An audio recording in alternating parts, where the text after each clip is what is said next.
Praise the Lord everyone, जय मसीह की सभी को। Hallelujah, praise the Lord. तो चलिए, कल हम लोगों ने लूका का 14 चैप्टर हमने कल फिनिश किया।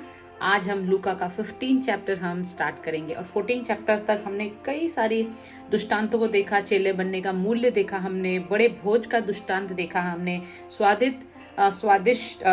स्वादहीन नमक, जब नमक स्वाधीन हो जाता है उसके बारे में हमने जाना। और आज जो है हम स्टार्ट करेंगे लूका का 15 chapter. Hallelujah, praise the Lord. चलिए स्टार्ट करते हैं। इसमें भी एक बहुत सारे दृष्टांत है और तो पहला वो है खोई हुई भेड़ का दृष्टांत। हालेलुया। हम वैसे ही स्लोली जाएंगे, हम कोई जल्दी नहीं जाएंगे, क्योंकि जल्दी पढ़ने से ज़्यादा इंपॉर्टेंट है कि हम वचनों को समझे, चाहे वो एक ही क्यों ना हो, उसे समझे, उसे जाने और अपने लाइफ में उसे इम्प्लीमेंट करें।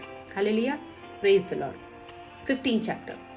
सब चुंगी लेने वाले और पापी उसके पास आया करते थे ताकि उसकी सुने। कौन कौन आया करते थे? चुंगी लेने वाले और पापी। जितने भी पापी जन थे वो सब यीशु मसीह के पास आया करते थे ताकि वो उसकी सुन सके, वो क्या कहता है। उन्हें अच्छी लगती थी वो बातें, क्योंकि हमारा परमेश्वर जो है वो पापियों के लिए आया है ताकि उन्हें वो सही मार्ग दिखा सके, उन्हें माफ कर सके, अनंत काल के जीवन के लिए उन्हें रास्ता दिखा सके। तो ये सब लोग आते थे उन्हें सुनने के लिए। पर फरीसी और शास्त्री कुड़कुड़ा कर कहने लगे, यह तो पापियों से मिलता है और उनके साथ खाता भी है। लेकिन जो फरीसी थे, जो ढोंगी थे, उन्होंने क्या कहा? फरीसी शास्त्री लोग जो थे, जिनको यीशु मसीह ने पाखंडी कहा है, कि वो लोग क्या कहते थे कि अरे ये कैसा है, ये तो पापियों के साथ बैठता है, तो पापियों के साथ बैठ के उनके साथ खाता भी है और तो और। लेकिन हमारा यीशु मसीह की यही स्पेशलिटी है कि हमारा यीशु मसीह जो है वह पापियों के साथ उठता बैठता था और हमेशा हमारे यीशु मसीह जो है वो एक समान रहने वाला है। वो कभी ये नहीं सोचता कि तुमने बहुत पाप किए, तुम पापी हो, तुम बड़े पापी हो, तुम छोटे पापी हो, तुम मेरे राज्य में नहीं आ सकते, तुमने पाप किए, ऐसा नहीं है। हमारा यीशु मसीह जो है वो पापियों के साथ बैठता था, खाता था, बल्कि वो लोग आते थे उसकी बातें सुनने के लिए। और ये जो चीजें थी वो पाखंडी और शास्त्री लोगों को पसंद नहीं आती थी, और इस कारण वह यीशु मसीह का के बारे में बुराई भी करते थे। तब उसने उनसे यह दृष्टांत कहा, तुम में से कौन है जिसकी 100 भेड़ें हों और उनमें से एक खो जाए तो 99 को जंगल में छोड़कर उस खोई हुई भेड़ को जब तक मिल न जाए खोजते न रहो। तो यीशु मसीह उनसे कहता है दृष्टांत के द्वारा कि तुम जो मुझसे कहते हो कि तुम पापियों के साथ बैठ के तू खाता है, तू पापियों के साथ संगति करता है, तो तुम मुझे एक चीज बताओ कि अगर तुम्हारी 100 भेड़ों में से अगर एक भेड़ तुम्हारी अगर गुम हो जाए, कहीं गायब हो जाए, गुम हो जाए, तुम्हें न मिले, तो क्या तुम अपनी उस 99 भेड़ों को छोड़कर, जो तुम्हारे पास है फिलहाल अभी, उन्हें छोड़कर क्या तुम उस एक खोई हुई भेड़ को ढूंढने के लिए नहीं जाओगे?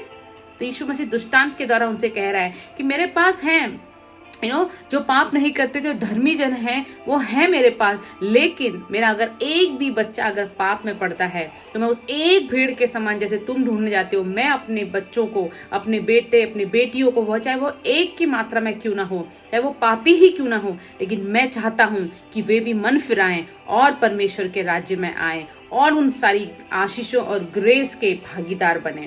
तो यीशु कहता है, और जब मिल जाती है तब वह बड़े आनंद से उसे कंधे पर उठा लेता है और घर में आकर मिस्त्रियों और पड़ोसियों को इकट्ठा करके कहता है, मेरे साथ आनंद करो क्योंकि मेरी खोई हुई भेड़ मिल गई है। मैं तुमसे कहता हूँ कि इसी रीति से एक मन फिराने वाला पापी के विषय में भी स्वर्ग में इतना ही आनंद होगा जितना कि 99 ऐसे धर्मियों के विषय नहीं होता, उन्हें जिन्होंने मन फिराने की आवश्यकता नहीं थी। तो यहाँ पर यीशु मसीह उनसे साफ दृष्टांत के द्वारा इस बात को कह रहा है कि इसी प्रकार जब एक पापी पाप में से निकलकर परमेश्वर के पास आ जाता है, अपने पापों से तौबा कर लेता है और स्वर्ग के राज्य के बारे में जान जाता है, सुसमाचार उसे पता चल जाता है, तो वो एक जन भी जो है वह स्वर्ग में उसी प्रकार उसके लिए आनंद मनाया जाता है, उसी प्रकार उसके लिए भी आनंद मनाया जाता है, उसी प्रकार वहां खुशियां मनाई जाती है कि वो एक पापी